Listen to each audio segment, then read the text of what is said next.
IPhone 12 pro এবং iPhone 13 এই দুইটা ডিভাইস নিয়ে আপনারা প্রচুর পরিমাণের কনফিউজড, কারণ 40,000 টাকা বাজেটে ইউজড মার্কেটে এই দুইটা আইফোন পাওয়া যাচ্ছে এবং এই দুইটা আইফোন থেকে কোন আইফোনটা আপনি নেবেন সেটা এখনও বুঝতে পারতেছেন না। এবং লাস্ট ভিডিওতে প্রচুর পরিমাণের কমেন্ট করতেছিলেন যে ভাই দুইটার একটা কম্পেয়ার করেন, কারণ 26 সালের শুরুর দিক দিয়ে এসে এখন যখন এনইআর অফ করে দেওয়া হয়েছে তারপর থেকে আপনারা এই ধরনের ইউজড আইফোন কিনতে আবারও নতুন করে চিন্তা করতেছেন এবং আপনারা এই দুইটা নিয়ে কনফিউজড হয়ে গেছেন অলরেডি। তো আজকের ভিডিওটা যদি সম্পূর্ণ দেখেন তাহলে ক্লিয়ারলি বুঝতে পারবেন এই আইফোন 13 আপনার জন্য পারফেক্ট হবে নাকি এই 12 প্রো। দুইটার মধ্যে কিন্তু ফিজিক্যালি অনেক চেঞ্জেস রয়েছে। প্রথমেই যে চেঞ্জেসটা সবার চোখে পড়ে সেটা হচ্ছে ক্যামেরা। যেমন আইফোন 13 এর মধ্যে দুইটা ক্যামেরা ইউজ করা হয়েছে আর এই 12 প্রোতে তিনটা ক্যামেরা ইউজ করা হয়েছে। তারপরে যে চেঞ্জেসটা চোখে পড়ে সেটা হচ্ছে যে বিল্ড কোয়ালিটি। যেহেতু এই 13টা একটা বেস ভেরিয়েন্টের আইফোন, যার কারণে এটার মধ্যে অনেক জায়গায় কিন্তু কস্ট কাটিং করা হয়েছে। আর এই 12 প্রোটা একটা প্রো মডেলের আইফোন, যার কারণে এটা হাতে নিতে অনেক বেশি প্রিমিয়াম লাগে। যেমন এই 12 প্রোর যে ফ্রেমটা রয়েছে সেটা হচ্ছে একটা স্টেইনলেস স্টিলের ফ্রেম, যার কারণে হাতে নিতে অনেক প্রিমিয়াম লাগে, যদিও কিনা অনেক বেশি শার্প, হাতে নিলে মনে হয় যে হাতটা কেটে যাবে। আর এর ব্যাক সাইডে হচ্ছে ম্যাট ফিনিশ দেওয়া হয়েছে, যার কারণে কিন্তু দেখতেও প্রিমিয়াম লাগে। আর এদিকে এই 13 যেটা রয়েছে সেটার যে ফ্রেম রয়েছে সেটা হচ্ছে একটা অ্যালুমিনিয়ামের ফ্রেম এবং ব্যাক সাইডে কিন্তু গ্লসি গ্লাস দেওয়া হচ্ছে, যার কারণে হাতের স্মাজেসগুলো খুব দ্রুতই বসে যায় এবং দেখতে খুবই বিশ্রী হয়ে যায়, যদিও কিনা এই ধরনের আইফোন কিনলে সবাই কাভার ইউজ করবে। দেন যদি আপনি দুইটা ডিসপ্লের দিকে তাকান তাহলে দুইটার মধ্যেই কিন্তু সেম ডিসপ্লে ইউজ করা হচ্ছে। 6.1 inch super retina XDR OLED display থাকছে এবং দুইটার ডিসপ্লে হচ্ছে 60 হার্টজ। এই সময়ে এসেও যখন আপনি অলমোস্ট 40,000 টাকা খরচ করে ইউজড এরকম আইফোন কিনবেন, সেগুলোর মধ্যে 60 হার্টজের ডিসপ্লের কোয়ালিটিতে কোনো অবস্থাতেই কম্প্রোমাইজ করা হয় না। এই ডিসপ্লে যখন আপনি ইউজ করবেন এখনও একদমই বাটার স্মুথ মনে হবে। দুইটার চিন বেজেলও কিন্তু একই রকম, বাট ডিসপ্লের যেই নচ রয়েছে সেটার মধ্যে একটা চেঞ্জেস আপনি পাবেন। যেমন আইফোন 13 এর যে নচটা রয়েছে সেটা কিন্তু তুলনামূলকভাবে এই 12 প্রো থেকে অনেকটাই ছোটো, যদিও কিনা আপনি যখন এক সপ্তাহ কিংবা 15 দিন ইউজ করবেন আপনার কাছে এই নচটা চোখে পড়বে না, কারণ এটাতে থাকা যে ফেস আইডিটা রয়েছে সেটা দুইটাই খুবই পারফেক্টলি কাজ করে এবং অনেক ফাস্ট ছিল। একদমই গুটগুটে অন্ধকারেও খুব ইজিলি কিন্তু দুইটা দিয়ে আপনি আনলক করতে পারবেন। ডিসপ্লে আর ডিজাইন নিয়ে মাথা না ঘামালেও সবাই কিন্তু ক্যামেরা নিয়ে অনেক বেশি মাথা ঘামায়, কারণ হচ্ছে এটার মধ্যে দেখতে তিনটা ক্যামেরা দেখা যাচ্ছে আর এটাতে দুইটা।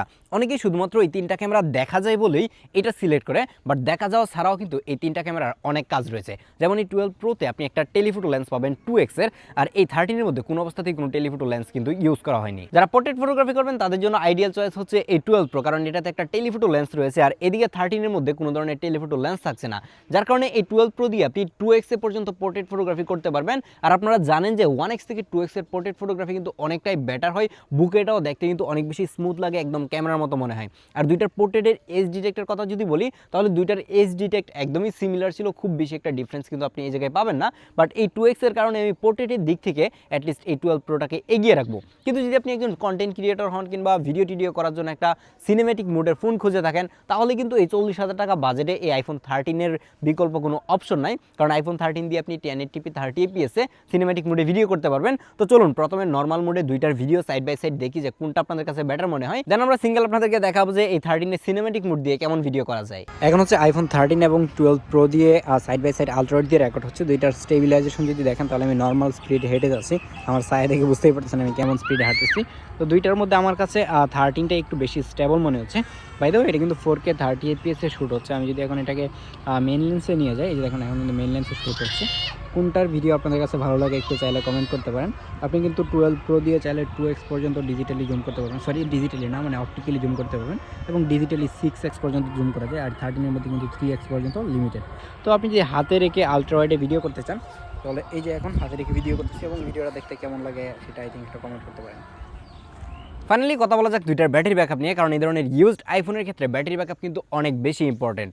এই আইফোন 12 প্রোটা কিন্তু এই 13 থেকেও 1 বছরের পুরাতন। আর আপনারা হয়তো বা অনেকেই জেনে থাকবেন যে এই ধরনের প্রো কিংবা প্রো ম্যাক্স যেই ফোনগুলো রয়েছে সেগুলো কিন্তু অ্যাপেল যেই বছরে রিলিজ করে তার থেকে 1 বছর পর্যন্ত মার্কেটে রাখে, পরবর্তীতে তারা কিন্তু এগুলোকে মানে ডিসকন্টিনিউ করে দেয়। আর এই ধরনের বেস ভেরিয়েন্টের 13, 15 কিংবা 16 যে ফোনগুলো রয়েছে সেগুলো কিন্তু মার্কেটে তারা 2-3 বছর কিংবা 4 বছরও সেল করে থাকে।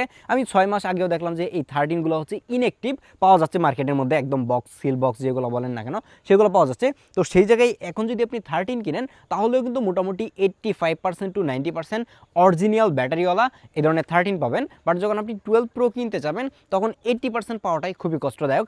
এখনও যদি আপনি 80% কিংবা 85% কোনো 12 প্রো পেয়ে থাকেন সেগুলোর মধ্যে ম্যাক্সিমাম টাইমই ব্যাটারি চেঞ্জ করা অথবা বুস্ট করা থাকার চান্স অনেক বেশি। যদি আপনি অথেন্টিক ব্যাটারি পান তাহলে মনে হয় না যে 80-র উপরে পাবেন। 80-র নিচে যেগুলো রয়েছে 75, 70 এই টাইপের ব্যাটারিওয়ালা সেগুলো কিন্তু আপনি 12 প্রো পাবেন। এখন আপনি আমাকে বলতেই পারেন যে ভাই 12 প্রো তো মার্কেটে যেগুলো পাওয়া যাচ্ছে সেগুলো 80 to 95% ব্যাটারি হেলথ, সেগুলো সবগুলাই বুস্ট করা এবং ব্যাটারি চেঞ্জ করা। এখন কথা হচ্ছে তাহলে কি আপনি এই ধরনের বুস্ট করা কিংবা ব্যাটারি চেঞ্জওয়ালা 12 প্রো কিনবেন কিনা?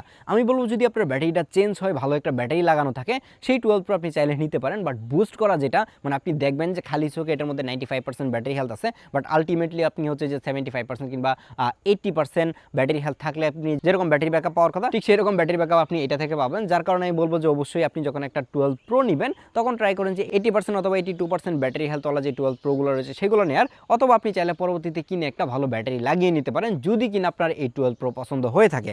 আর যদি আপনার এই 13টা পছন্দ হয় তাহলে তো আপনি চাইলে এই 13 কিন্তু 80 to 85% কিংবা 90% ব্যাটারি হেলথওয়ালা জেনুইন ব্যাটারির যে 13 রয়েছে সেটা আপনি পারচেস করতে পারবেন।